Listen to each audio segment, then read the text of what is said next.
और इस सरकार को एक सनक है, इस सरकार को एक सनक है, मोदी सरकार को एक सनक है, उसको ये सनक है, हमको अपने मित्र को अमीर बनाना है, हमको अपने मित्र को अमीर बनाना है, हमको अपने मित्र को दुनिया का सबसे बड़ा अमीर बनाना है। और मालूम है मान्यवर, उसको कितना कर्जा दिया इस सरकार ने? 2.5 लाख करोड़ रुपए, 2.5 लाख करोड़ रुपए मान्यवर, 2.5 लाख करोड़ रुपए। जीरो लगाते लगाते थक जाएंगे। एक इंसान को 2.5 लाख करोड़ रुपए और बच्चे के दूध पे टैक्स लगाते हो, आटा दाल चावल पे टैक्स लगाते हो, हिंदुस्तान के गरीब आदमी का खून चूसने का काम करते हो। मान्यवर, ये पैसा गया कहां? किसके पास गया ये पैसा? अरे ये पैसा गया नरेंद्र मोदी जी के मित्रों के पास गया, मित्रों के पास।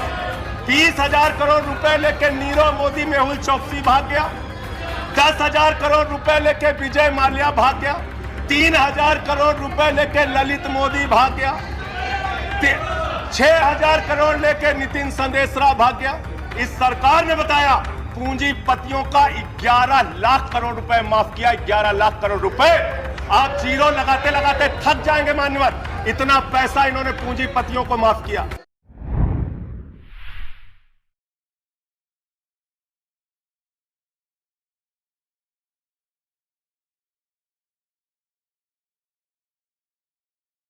कि वो जिनके हाथ में हर वक्त छाले रहते हैं, वो जिनके हाथ में हर वक्त छाले रहते हैं, आबाद उन्हीं के दम पे महल वाले रहते हैं। ये देश जिनके हाथ में छाले हैं मान्यवर, उन्हीं के दम पर है, उन्हीं के दम पर है। लेकिन ये सरकार किसके लिए काम कर रही है? नौजवान कहता है नौकरी दे दो, सरकार कहती है पैसा नहीं है, अग्निवीर लेके 4 साल की नौकरी करो। भारत की सेना कहती है पैसा दे दो, सरकार कहती है तुम्हारे बजट का 63,000 करोड़ रुपए कम करेंगे।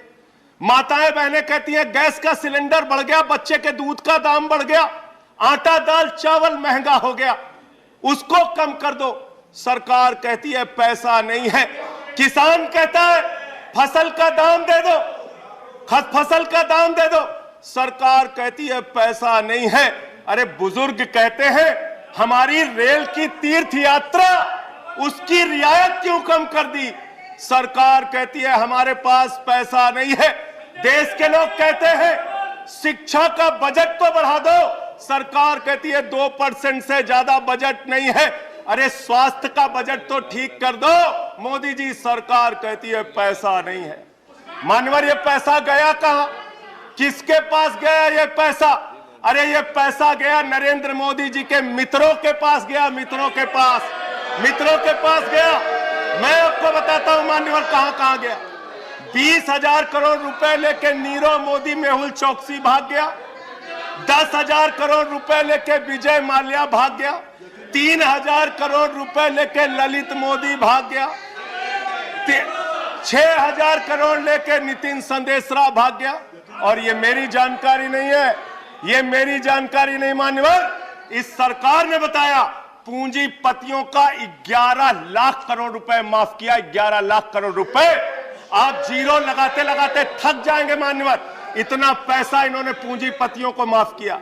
और इस सरकार को एक सनक है, इस सरकार को एक सनक है, मोदी सरकार को एक सनक है, उसको यह सनक है हमको अपने मित्र को अमीर बनाना है, हमको अपने मित्र को अमीर बनाना है, हमको अपने मित्र को दुनिया का सबसे बड़ा अमीर बनाना है। और मालूम है मान्यवर, उसको कितना कर्जा दिया इस सरकार ने? 2.5 लाख करोड़ रुपए, 2.5 लाख करोड़ रुपए मान्यवर, 2.5 लाख करोड़ रुपए। जीरो लगाते लगाते थक जाएंगे। एक इंसान को 2.5 लाख करोड़ रुपए और बच्चे के दूध पे टैक्स लगाते हो, आटा दाल चावल पे टैक्स लगाते हो, हिंदुस्तान के गरीब आदमी का खून चूसने का काम करते हो। सरकार किसके लिए चल रही है मान्यवर? यह सरकार किसके लिए चल रही है? इसको ध्यान से हमें सोचना पड़ेगा। जब हम इसी सदन में किसान के काले कानून का विरोध कर रहे थे, हमें सस्पेंड करके बाहर कर दिया गया। 1 साल के बाद यह सरकार कहती है अब हमें होश आ गया, हमारी तपस्या में कमी रह गई, हम काला कानून वापस ले रहे हैं।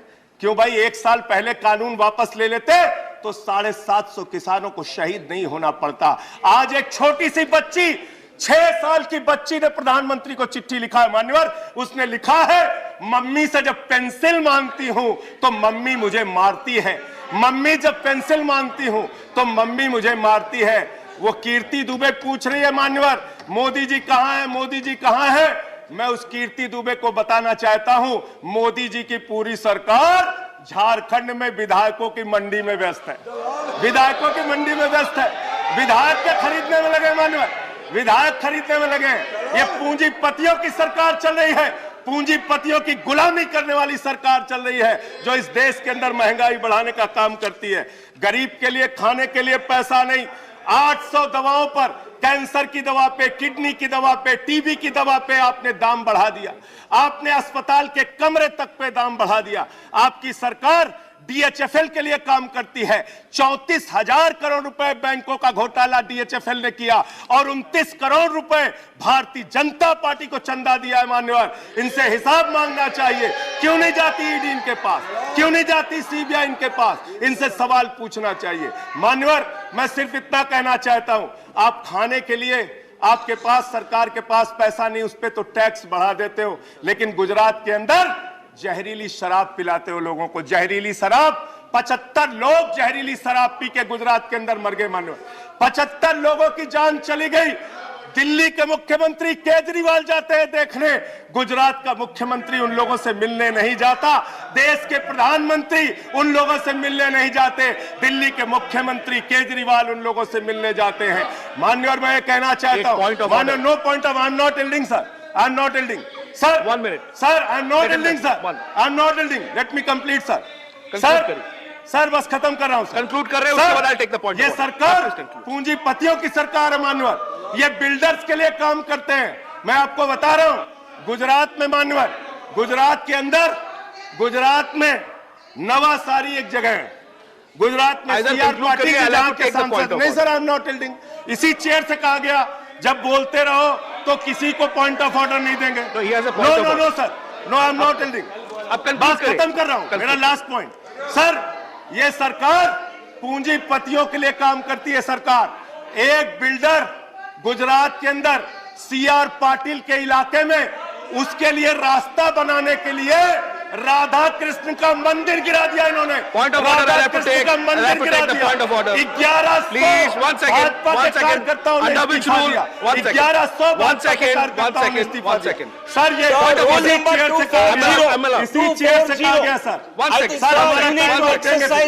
हमारा टाइम आप देंगे sir. 240 no sir, please chair से बोला, I am allowing the point of order sir, नहीं बोला गया। No sir. One second. Point of order. 240. Point of order. 240.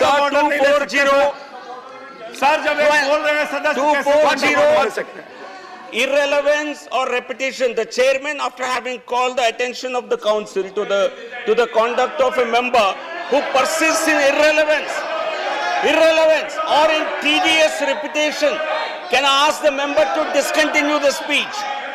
Sir, and most of what has been said here does not relate to the topic being discussed in the council, sir.